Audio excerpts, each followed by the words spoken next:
Hello children, welcome to us education. आज हम करेंगे 9th क्लास की हिंदी की किताब स्पर्श का 5वां चैप्टर वैज्ञानिक चेतना के वाहक चंद्रशेखर वेंकट रामन।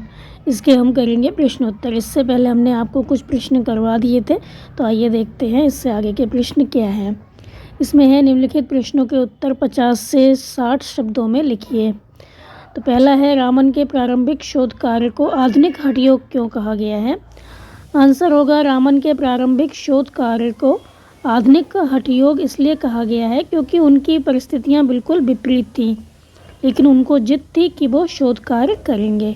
वे बहुत महत्वपूर्ण तथा व्यस्त नौकरी पर थे। उन्हें हर प्रकार की सुख सुविधा प्राप्त हो गई थी। समय की कमी थी, स्वतंत्र शोध के लिए पर्याप्त सुविधाएं नहीं थी, लेकिन ले देकर कलकत्ता में एक छोटी सी प्रयोगशाला ही थी जिसमें बहुत कम उपकरण थे।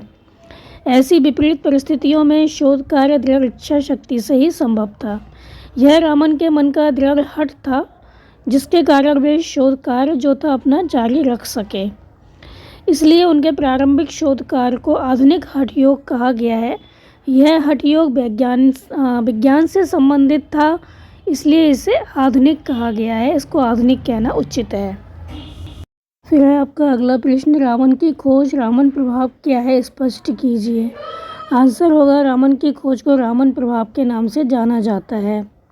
तो रामन ने अनेक ठोस और तरल पदार्थों पर प्रकाश की किरणों का अध्ययन किया। तो उन्होंने क्या पाया, जब एक वर्णीय प्रकाश की किरण मतलब एक रंग वाली प्रकाश की किरण किसी तरल या रवेदार पदार्थ से गुजरती है तो क्या होता है, गुजरने के बाद उसके वर्ण में परिवर्तन आ जाता है, उसके रंग में परिवर्तन आ जाता है। तो ऐसा क्यों होता है? ऐसा इसलिए होता है क्योंकि जब एक वर्णीय प्रकाश की किरण के फोटोन तरल या रवेदार पदार्थ से गुजरते हुए अनेक अणुओं से टकराते हैं, तो इस टकराव के परिणाम स्वरूप क्या होता है, या तो ये ऊर्जा का कुछ अंश पा जाते हैं या खो देते हैं। तो दोनों ही स्थितियां क्या होती है, प्रकाश के रंग में बदलाव लाती हैं। तो एक वर्णीय प्रकाश तरल या ठोस रवों से गुजरते हुए जिस परिणाम में ऊर्जा खोता या पाता है, उसी के अनुसार उसका जो वर्ण है वो परिवर्तित हो जाता है। फिर है आपका अगला प्रश्न कि रामन प्रभाव की खोज से विज्ञान के क्षेत्र में कौन कौन से कार्य संभव हो सके। तो रामन ने जो खोज की थी उससे कौन कौन से कार्य संभव हो सके। आंसर होगा, रामन की खोज की वजह से पदार्थों के अणुओं और परमाणुओं की आंतरिक संरचना का अध्ययन जो था वो सहज हो गया, सरल हो गया। तो पहले इस काम के लिए क्या होता था, इंफ्रारेड स्पेक्ट्रोस्कोपी का सहारा लिया जाता था। तो जो ये तकनीक थी बहुत मुश्किल थी और इसमें गलतियों की बहुत अधिक संभावना रहती थी। तो रामन की खोज के बाद पदार्थों की आणविक और परमाणुक संरचना के अध्ययन के लिए रामन स्पेक्ट्रोस्कोपी का सहारा लिया जाने लगा। तो ये जो तकनीक थी, एक वर्णीय प्रकाश के वर्ण में परिवर्तन के आधार पर पदार्थों के अणुओं और परमाणुओं की संरचना की सटीक जानकारी देती थी। तो ये जो टेक्निक थी, ये जो तकनीक थी, इससे सही पता चलता था। तो इस जानकारी के कारण पदार्थों का संश्लेषण करना तथा अनेक उपयोगी पदार्थों का कृत्रिम रूप से निर्माण संभव हो सका। तो इस जानकारी के कारण क्या हुआ, पदार्थों का संश्लेषण करना तथा अनेक उपयोगी पदार्थों का कृत्रिम रूप से निर्माण करना संभव हो सका। फिर है आपका अगला प्रश्न कि देश के वैज्ञानिक दृष्टि और चिंतन प्रदान करने में सर चंद्रशेखर वेंकट रामन के महत्वपूर्ण योगदान पर प्रकाश डालिए। आंसर होगा, रामन के अंदर एक राष्ट्रीय चेतना थी तथा वे देश में वैज्ञानिक दृष्टिकोण और चिंतन के विकास के प्रति समर्पित थे। उन्हें अपने शुरुआती दिन हमेशा ही याद रहे जब उन्हें संघर्ष करना पड़ा। इसलिए उन्होंने एक अत्यंत उन्नत प्रयोगशाला और शोध संस्थान की स्थापना की जो बेंगलोर में स्थित है और उन्हीं के नाम पर अर्थात रामन रिसर्च इंस्टीट्यूट के नाम से जानी जाती है। भौतिकी में अनुसंधान को बढ़ावा देने के लिए उन्होंने इंडियन जर्नल ऑफ फिजिक्स नामक शोध पत्रिका का आरंभ किया। विज्ञान के प्रचार प्रसार के लिए वे करंट साइंस नामक पत्रिका का संपादन करते थे। रामन केवल प्रकाशीय किरणों तक ही सीमित नहीं सिमटे थे। उन्होंने अपने व्यक्तित्व के प्रकाश से पूरे देश को आलोकित और प्रकाशित किया।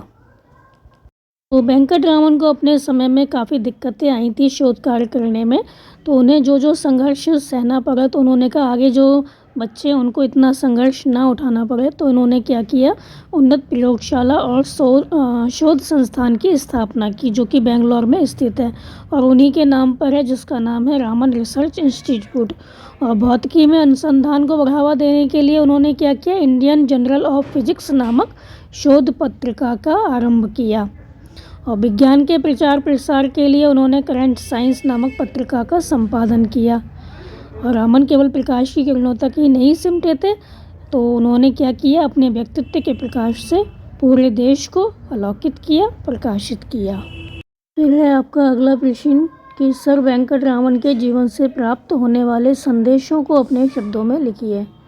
आंसर होगा सर चंद्रशेखर वेंकट रामन ने कहीं भाषण के द्वारा अपना संदेश प्रसारित नहीं किया, तो उन्होंने अपना जीवन जिस प्रकार से जिया वह भाषण से भी प्रभावी संदेश देने का माध्यम था।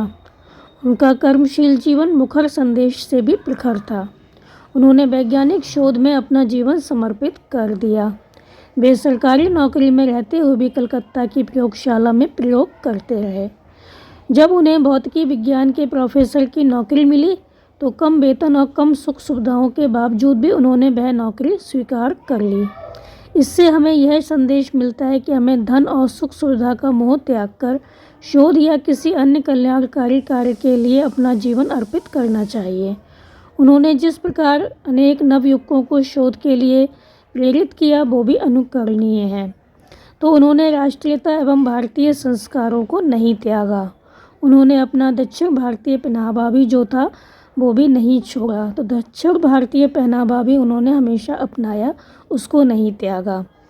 मतलब साउथ इंडिया में जो कुछ पहना जाता है वही उन्होंने पहना, तो उन्होंने इस तरह से भारतीय संस्कारों को भी नहीं त्यागा। फिर आपका अगला प्रश्न है, निम्नलिखित के आशय स्पष्ट कीजिए। तो यहाँ कुछ पंक्तियाँ दी गई हैं, तो उनका बताना है आपको भाव कि उनका क्या आशय है, उनका क्या अर्थ है, क्या मतलब है। तो पहली पंक्ति है, उनके लिए सरस्वती की साधना सरकारी सुख सुविधाओं से कहीं अधिक महत्वपूर्ण थी। तो आंसर होगा, आशय इसका क्या है, वेंकट रामन सच्चे सरस्वती साधक थे। वे जिज्ञासु प्रकृति के वैज्ञानिक तथा अन्वेषक थे। उन्होंने सरकारी सुख सुविधाओं की अपेक्षा वैज्ञानिक खोजों को अधिक महत्व दिया। इसके लिए वित्त विभाग की ऊंची नौकरी भी उन्होंने छोड़ दी। कलकत्ता विश्वविद्यालय की कम सुविधा वाली नौकरी उन्होंने स्वीकार कर ली। इस प्रकार वे शिक्षण पाने व देने के काम को अधिक महत्वपूर्ण मानते थे और उन्होंने यही किया।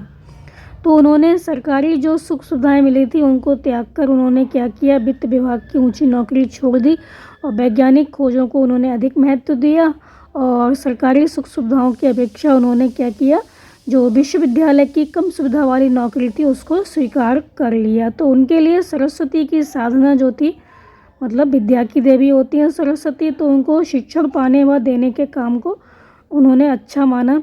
तो इस प्रकार वे शिक्षण पाने व देने के काम को अधिक महत्वपूर्ण मानते थे और इसलिए उन्होंने सुख सुविधाएँ थी उनको भी त्याग दिया और उन्होंने यही किया कि उन्होंने सरकारी नौकरी को छोड़कर कलकत्ता विश्वविद्यालय की कम सुविधा वाली नौकरी स्वीकार कर ली। फिर आपकी अगली पंक्ति है, हमारे पास ऐसी न जाने कितनी ही चीज़ें बिखरी पड़ी हैं जो अपने पात्र की तलाश में हैं। इसका क्या मतलब है।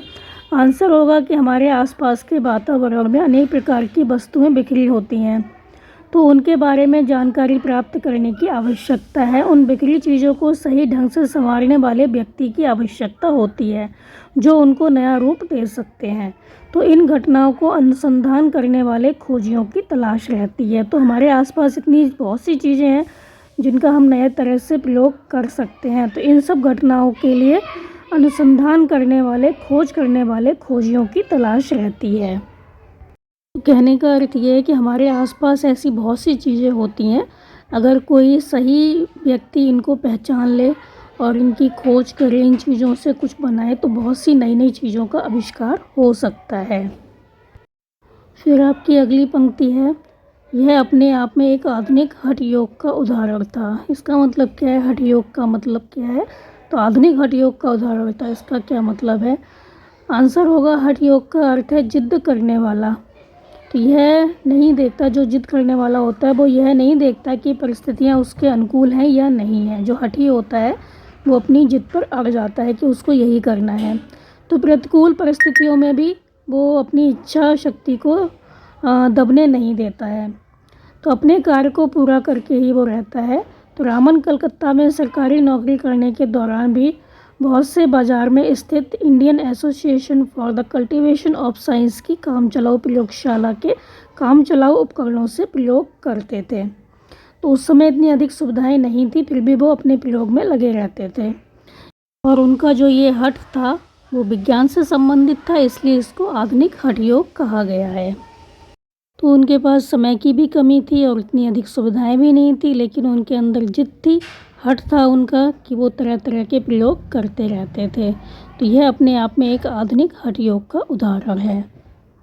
इससे आगे के जो प्रश्न हैं वो हम करवाएंगे आपको अगली वीडियो में, तो आप इनको अच्छे से समझ कर याद कर लीजिए। हमारे चैनल असा एजुकेशन को लाइक कीजिए, सब्सक्राइब कीजिए और शेयर करना बिल्कुल मत भूला करिए। Thank you.